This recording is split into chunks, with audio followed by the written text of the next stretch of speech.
Hey everybody, this is Erica from In the Company of Cards. If you're new, welcome. If you've been here a while, welcome back. Speaking of if you're new, I just wanted to do a little bit of housekeeping before I launch into the topics that I thought I'd talk about today. And so before I do the actual video and look at the cards, I wanted to remind us all, pardon me if I sound like a teacher or a parent, I am both, that manners, manners, manners matter. And part of what I have loved about this community is the good manners that most everybody has demonstrated during this year-long foray that we've been on. But one of the wonderful things is that the channel is growing. There are new people all the time, and new people may not know some of the rules. The rules are not many, but they are ironclad. So let me just say, if I make a mistake, feel free to be polite if you feel the urge to correct me. Some mistakes, though, I think you can let pass. For example, when I did the video the other day with Lena, I said in the heat of the moment, 300 million Black women had left the workforce.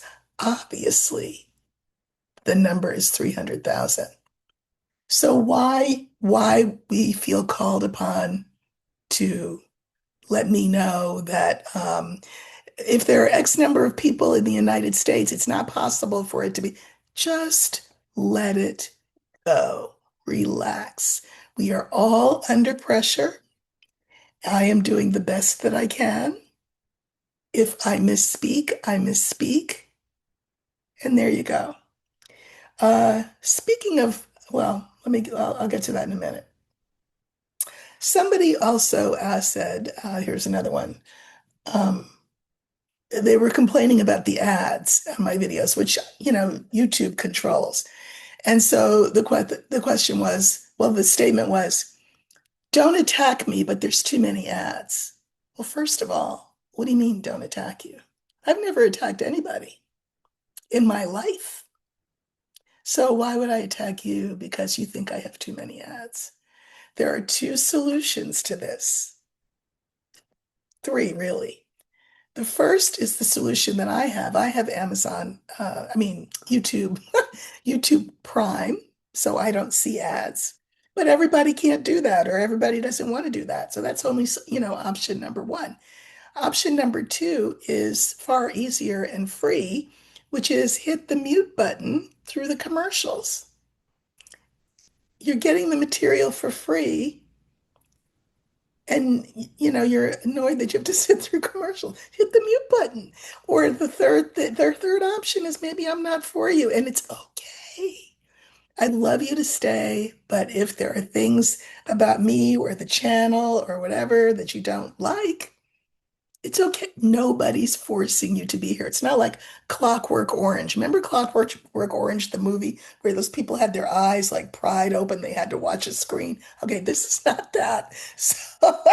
So, uh, somebody said to me, you need to cut that out. You're being a conspiracy theorist. Well, first of all, I don't think I am a conspiracy theorist, number one. Number two, I don't have to cut anything out. This is my channel.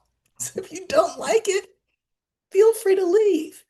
Third is the thing that I think that people who are new to the channel have not heard me talk about, which is uh, one of the very interesting things I think it's kind of cool about YouTube is that if someone is unpleasant, you don't have to engage with them. You just hit the button and they are relegated to kind of kind of an oblivion, meaning they can still see what I do. They can still comment, but neither I nor you will see their comment.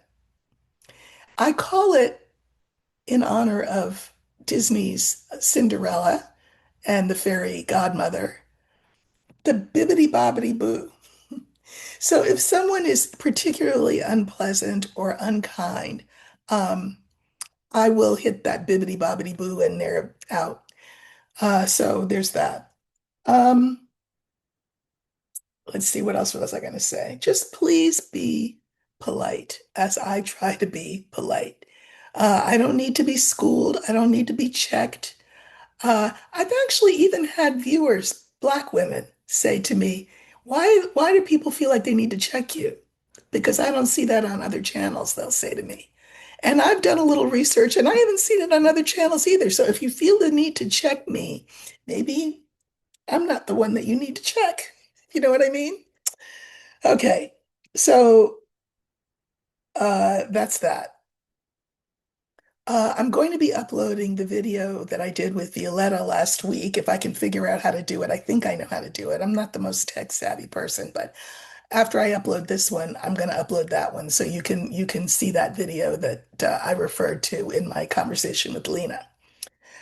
Speaking of videos, you might want to check out if you've not done it before. If you have Netflix, uh, there's a documentary called Ghislaine Maxwell, Filthy Rich.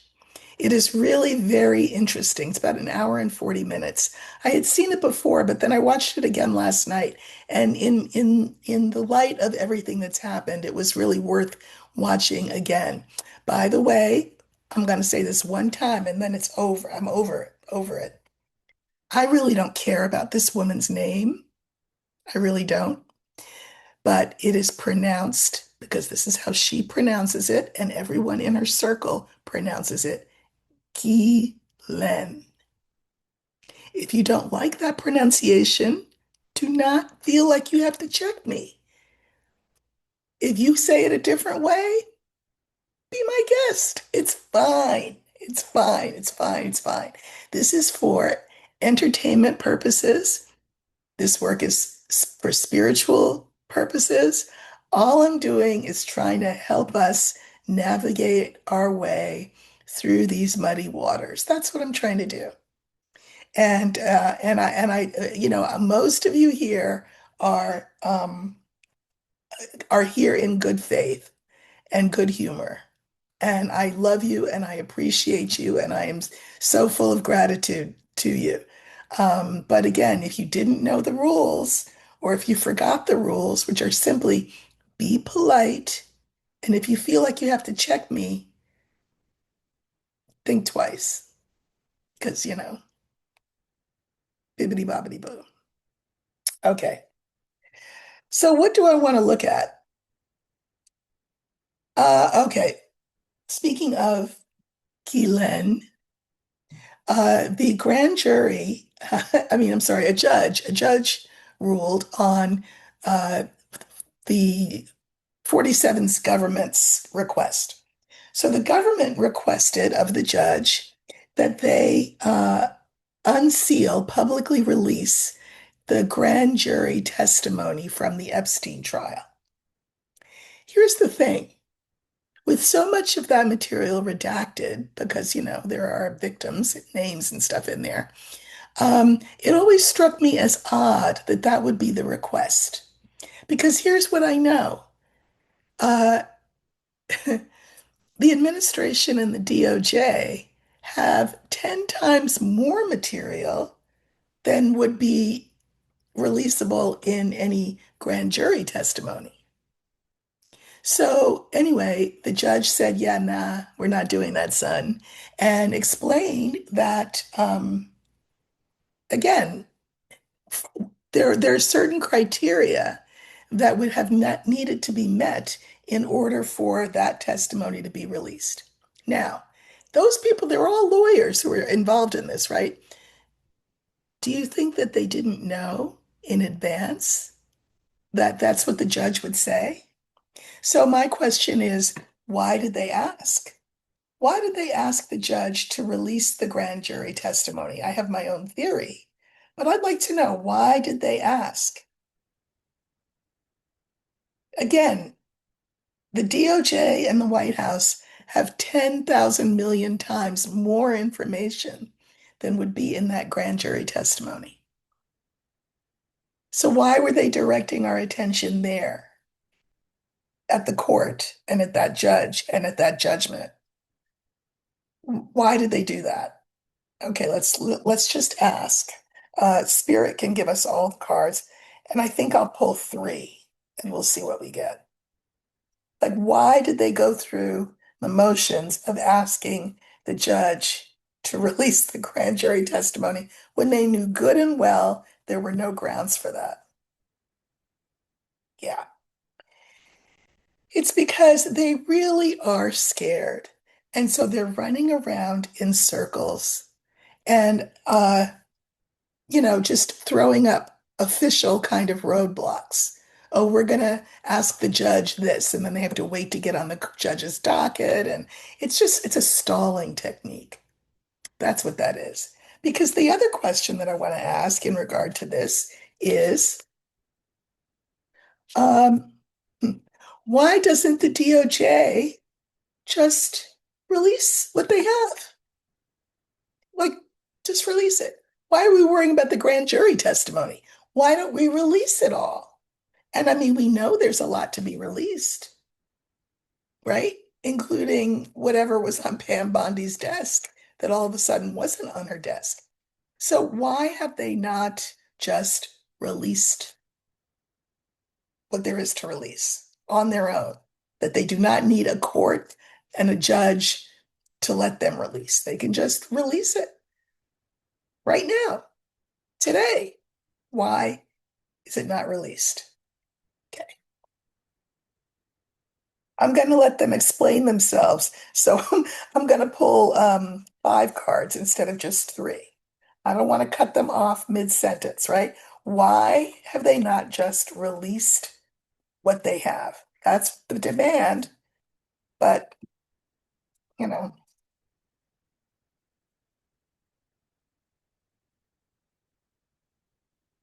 okay. Coffin, tree, dog, young woman, garden. Here's what I think. I think that they know this is the first card, right? I can mirror it with the last card. That in the eyes of the public, if they released the Kraken and they released all the information, you know who would be you know what. That's what I think. The kiss of you know what. Um,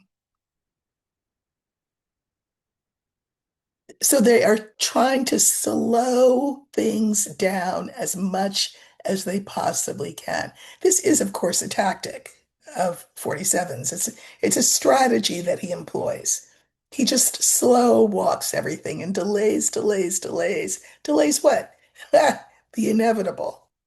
Um, because he knows when the information comes out about his involvement, not just in a friendship, I mean, that's the least of it with Epstein, but the fact that he was sort of a co-equal partner in a scheme, in an operation, in a corporation that involved the trafficking of young girls.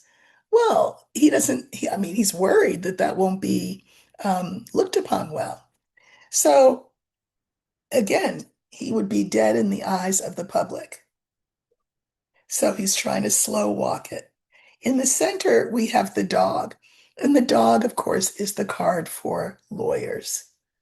And his lawyers get paid to slow walk, to obfuscate, to avoid, to deny, to file motions that aren't going to go anywhere. But, you know, you can run, but you can't hide. All right. So that's that. Now, on to the news of the day. The news of the day, of course, is that 47 has decided to federalize the police department of DC on the basis that crime is just run rampant run rampant through DC. And basically, he uses the argument that if you're from New York, which I am from that area, is very familiar to you because it's how he talked about the Central Park, exonerated Central Park Five, the exonerated five. Those were young men, boys, really, who were falsely accused of having raped and beaten a white woman. Come to find out, no, they didn't. But 47 took a front page ad out in a New York paper arguing that they should be given the death penalty. He can't stand us. And by us, I'm talking about Black people. He hates us. But beyond that, this is an experiment. If you can federalize that police department, well, what other police departments can you federalize? It's just a, now, and this is not purely, coming from the brain of 47. This is coming from the brain of people like Bannon, the people like Curtis Yarvin, or Jarvin, whatever that guy's name is, that crazy guy, Peter Thiel, people like that. Um, so let's see, what is the bigger plan in federalizing, in taking over DC? What is the big plan? Now, he has said, there's homeless people there, like there are everywhere, that they will be gotten rid of. And the plan is to, well, he doesn't really exactly say what the plan is. Um, get them out. But you can't just like get people out. And then what? Like how? So what? I guess that's the first question because, we're compassionate people here. What is his plan for the homeless? What is his plan for the homeless? Are they going to be, I don't know, picking crops? What is his plan for the homeless in DC? I'll draw five cards. What is his plan for the homeless in DC?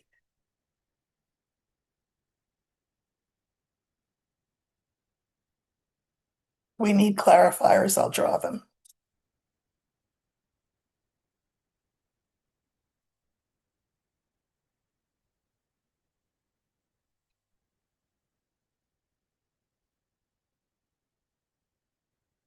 Okay, so we have fish, ship, child, snake, bouquet. Don't love seeing the snake and the bouquet together. It's like a false gift kind of a thing.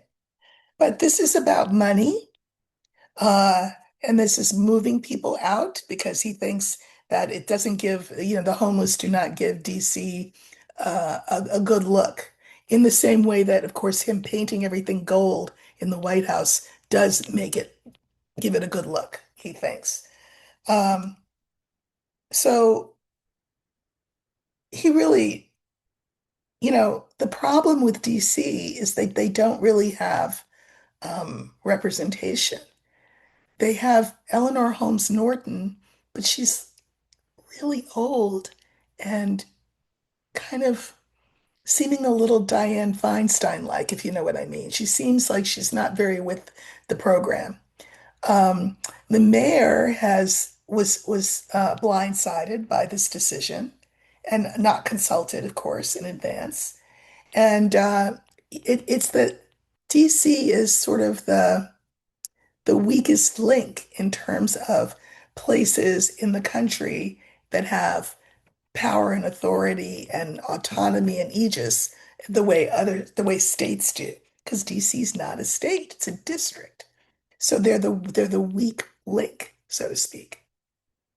Uh, now he's saying that he's beautifying the city. This is what he says. He's beautifying the city, but here's our snake. He has an ulterior motive.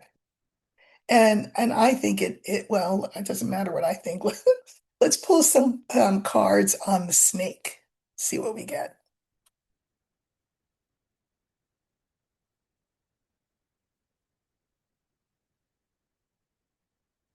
I think he's just trying to see how far he can go, right? This is the public, and this is the public ruled by the government or controlled by the government. And this is, remember, the card for identity. Um, he wants DC to be his city, kind of like, I don't know, kind of like the Vatican is the Pope's territory. He wants DC to be his Vatican. I mean, without the religious part. Um, that's what he wants. Ideally, he wants to do this to the whole country, but he's going to start small with DC, which cannot protect itself.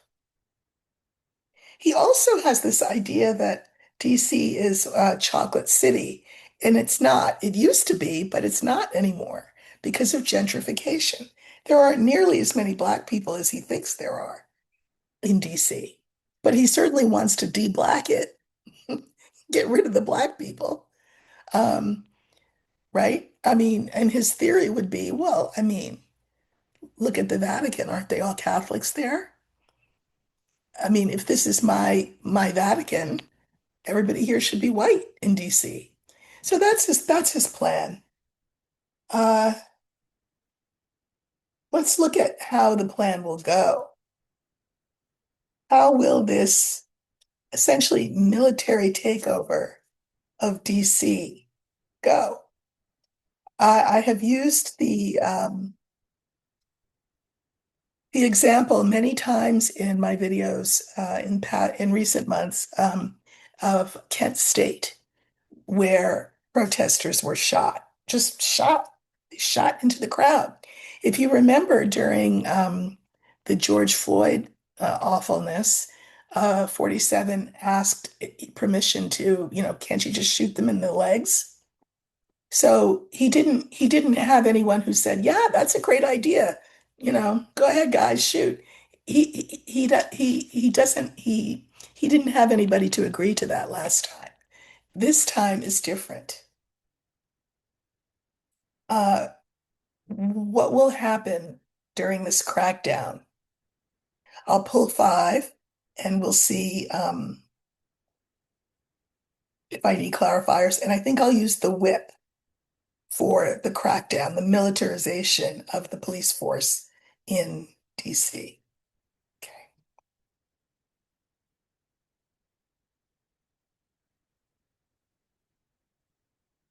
Yeah, remember, we're looking for the whip.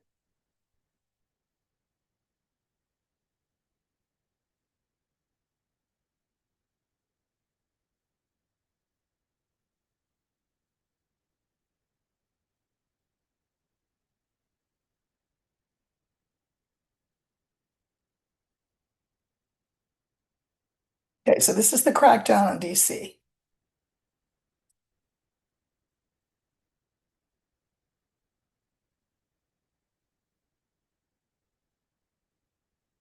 All right, I don't think I need clarifiers, but let's see, I don't know.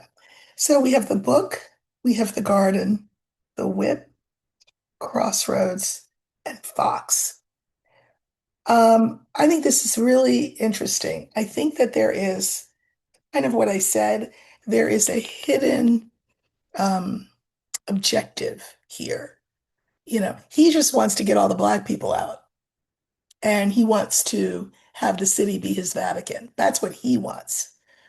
But as I said, there are always wheels within wheels, and you've got these Project 2025 people who are actually behind it. They think that if they can federalize DC, well, can't they federalize, I don't know, uh, where? New York? I don't know. This can be mirrored with the fox. I don't like this fox. Sneaky. So again, ostensibly it's because, oh, it's so crime ridden and, we're going to get rid of crime. We're going to clean it up. We're going to do blah, blah, blah, blah. But that's not the real reason. I mean, we kind of know that, but here's the proof. It is not the real reason. Um, this is the people. This is the country, even, you could argue. And he wants to take us in a different direction than we're in. by federalizing everything and everybody. That's what he wants. And that's what Project 2025 wants. Let's pull a clarifier on the whip and maybe on the box. Well, maybe on the crossroads too. Okay.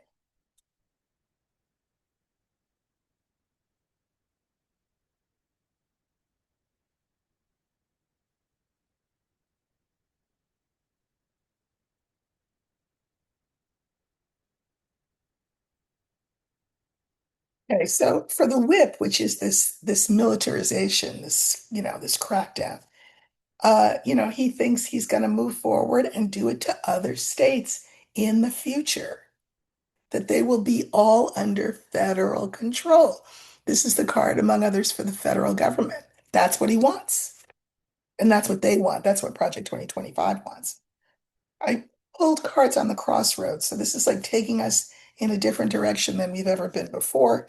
Clarifiers are the clover, the scales, and the sun. I think it will become very clear very fast that this is extrajudicial, as they say, that this is, quick, fast, and in a hurry.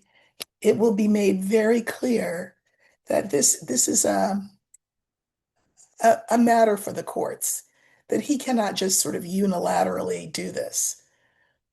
Even in DC, I'm sure that there will be a challenge to it. He can do a lot in DC that he can't do in other places, but this will be challenged in courts.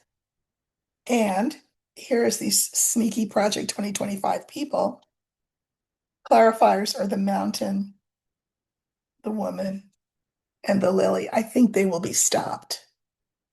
I think this thing will be not tomorrow and not the day after, but I think this move will be stopped in its tracks. Um, so we'll see. Again, it could be stopped in its tracks, but maybe not before some things happen that are not pleasant. So, yeah.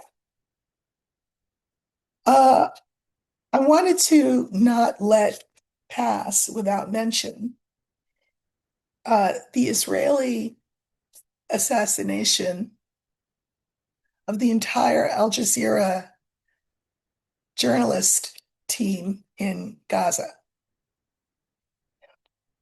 They assassinated them.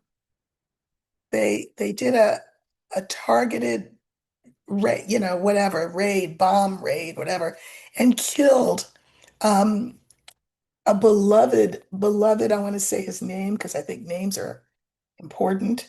Ana al-Sharif, beloved journalist, very young, I think 28, but had been on the forefront of the Al Jazeera coverage of what's going on.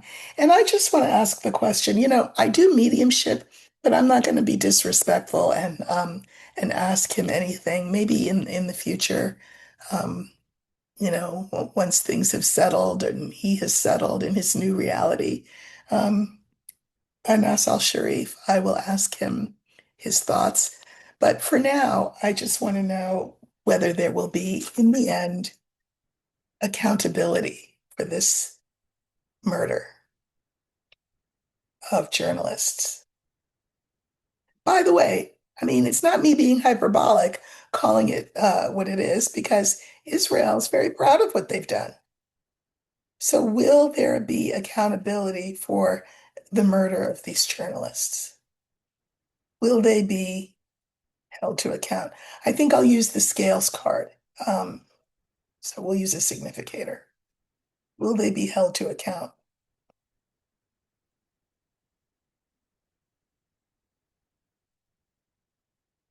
Or you know what? No, I'd rather just let Spirit give me all the cards.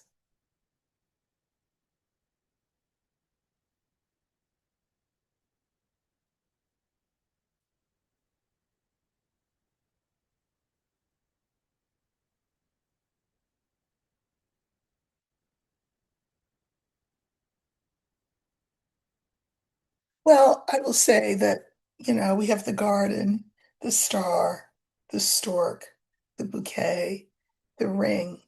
Um, The Jews say, ironic is it not that I'm quoting the Jews, when somebody dies, they have a beautiful thing. May his memory be a blessing. I think that this young journalist, uh, Sharif, I'm sorry, Anas al-Sharif, his memory will be a blessing. He will be remembered far into the future for his heroism and his good journalism. I think, um, the story has positive change. He will be remembered as the gift that he was to both Gazans and to the world in keeping us aware of what's going on there. And his memory will last way longer than those of the assassins who killed them. But I kind of wished that the cards had spoken to some sort of retributive justice, some kind of retribution for this murder, but they're not speaking of that. They're talking about this journalist, Anas al-Sharif. I feel like he is speaking to me, even though I didn't call him in.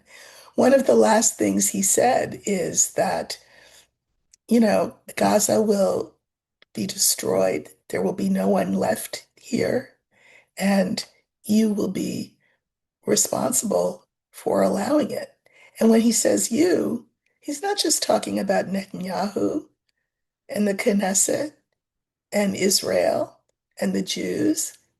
He's talking about everyone in the world who has stayed silent or complicit or approving of these actions against Gaza. So his memory will be a blessing. Sorry, Israel, but that's how it is. He has set the example for what courage means, that you stay until you get ripped from the stage if you have to. Um, if you read my last Substack post, you'll understand that I see resonance with that to this. Um, in the post, I talk about the fact that my mother had a saying when I was a little girl. And I first heard it when I was about to start school at a white private school that I was desegregating. And so she said to me that first morning before I went to school for the first time, she said, when your hand is in the lion's mouth, you have to dance to his music. Well, I didn't understand what she was talking about. I was a little girl. I have since learned, I mean, I have had that in my brain my whole entire life. And I have since learned, and I wrote about this in the piece. So go look at Substack. It's called In the Company of Cards. So just like this channel. And what I said in the piece was that I've learned that often you will find your hand in the lion's mouth. So she wasn't wrong about that. And the lion always will require that you dance to his music. But what I've spent my life doing is saying, what if I don't dance? What if I do something else? What if I pick the music? What if I say to the lion, you dance? When your hand is in the lion's mouth, you have to dance to his music. The implication, of course, is if you don't, your hand will get bitten off. And I've learned in my life that that absolutely will happen. But, as I said in my piece, I have two hands and a torso and a head and two legs. All of that could be swallowed up till all that's left is my voice. And I will use that until I have no voice left. And I think that this will be the legacy of the Al Jazeera journalists, and most particularly Anas al-Sharif. His body was in the lion's mouth, and he did not dance to its music. And did it kill him? It did. And his memory will be a blessing in spite of that, Israel. So, mm, okay, just awful what they're doing over there that we are complicit in. So I speak on it, and if you don't agree, you don't have to agree. If it offends you, bibbity bobbity yourself. It's okay. Okay, I saved this for last because I mean, oh, the poetic justice. So there is an organization called Democracy Forward Foundation, and they're democracy forward. And they have filed a FOIA request. FOIA is Freedom of Information Act. So there's a thing called the Freedom of Information Act, for those who don't know, where you can just be a regular citizen and ask for information to be provided to you on whatever topic.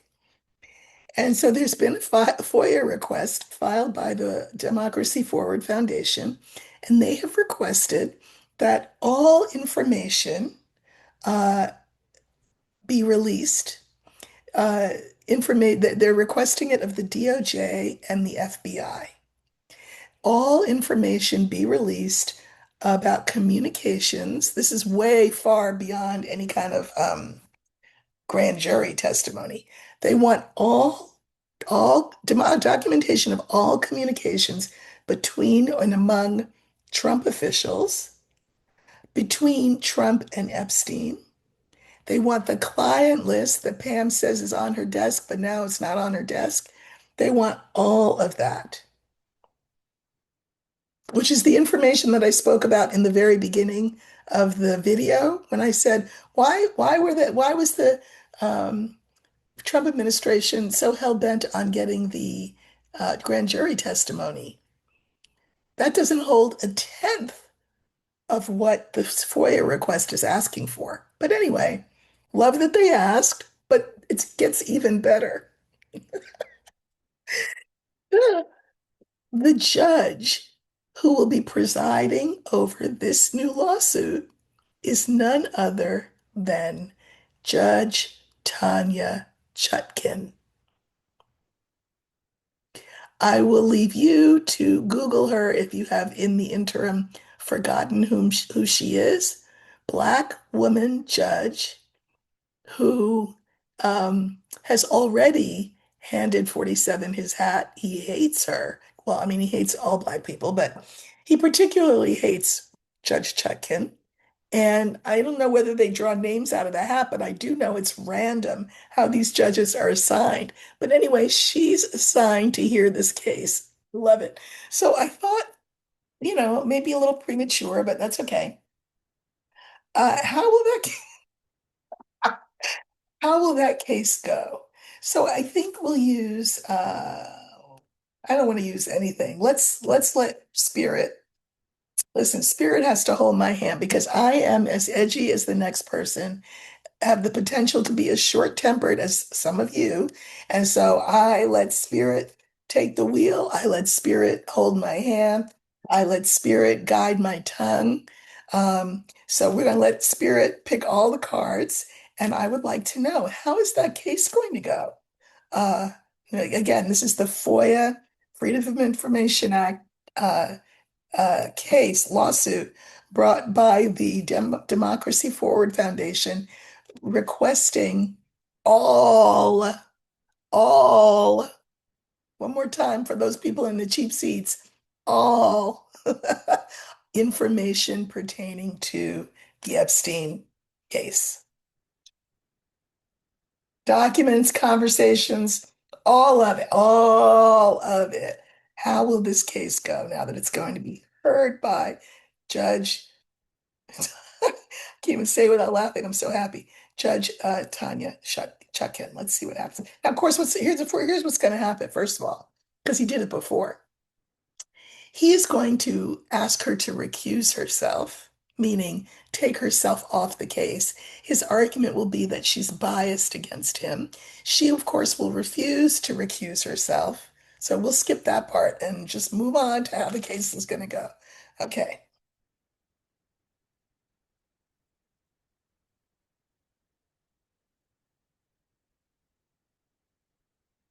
Spirit's taking the wheel and picking all the cards.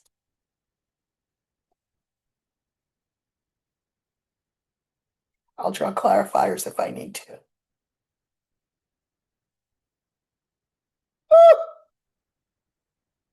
Okay. Scythe, fox, cross, garden. Oh, and here's Judge Chutkin. Okay, okay, okay. Let me get myself together. So this will be her decision because I can mirror this card with you with her. She's going to be, to quote George Bush, the decider. And I mean, I know Trump doesn't sleep anyway, but he's really going to be sleepless now. So her powers of discernment, her intellect are like the blade on this scythe.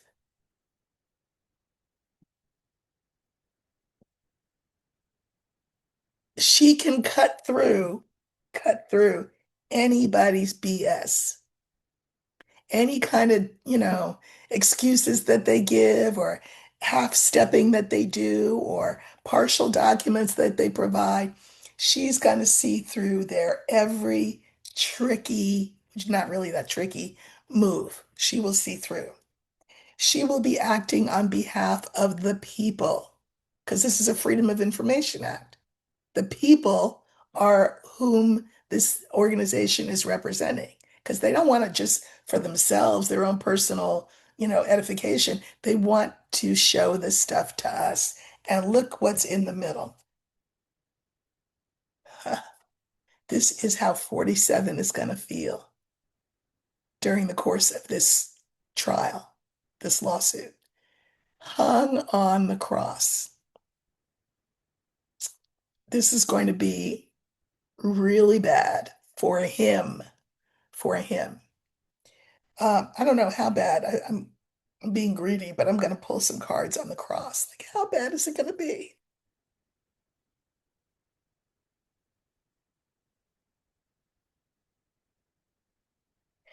Okay.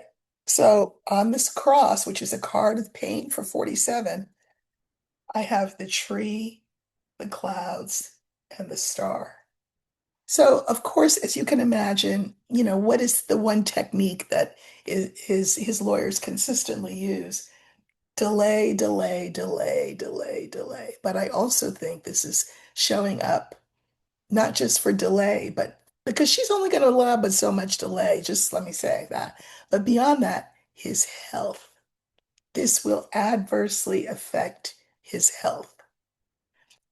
God knows his mental health. I mean, he's got to be spitting fire right now or ketchup, whatever, right now. He must be so upset.